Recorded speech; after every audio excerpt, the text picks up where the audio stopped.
Holly, thank you. Fire and health officials are still trying to find answers after a fire at a Frankfort business sent toxic smoke into the air on Tuesday. Crews spent 8 hours on the scene yesterday and were back investigating today. News 18's Kelly Roberts reports investigators still don't know exactly what was in the toxic smoke or what caused the fire.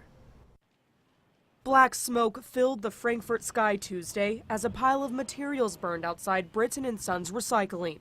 So thick, cars seemed to disappear in it. Frankfort Fire Chief John Kirby says crews were on the scene for 8 hours, putting out the fire and searching for hot spots. We was dealing with plastics and pallets, asphalt, just a lot of just recyclables out there, and so it had a heavy fire load and a lot of unknowns out there also. Unknowns like what caused the fire and exactly what materials were in the flames. City and state fire investigators were on the scene Wednesday to look for answers. Crews from the Indiana Department of Environmental Management, the U.S. Environmental Protection Agency, and the Clinton County Board of Health were also at the scene. They're taking water samples and samples of some of the rubbish and stuff, trying to find out exactly, what was in that pile. During the fire, crews warned of the toxic smoke in the air and told residents in the area to stay inside.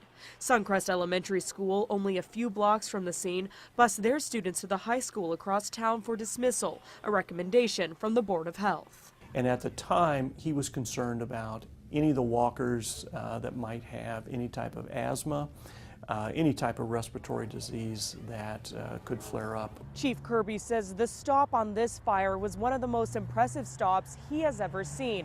He says crews were able to stop the fire before it touched the business, even as strong winds blew the fire in the building's direction. The fire was approximately 5-10 feet from that building, and our guys kept it out of that building, and if not, we would still be there probably battling that fire as we speak. School at Suncrest continued like normal Wednesday, and residents have the all clear. Kirby says health officials believe the air quality is now safe. In Frankfort, Kelly Roberts, News 18.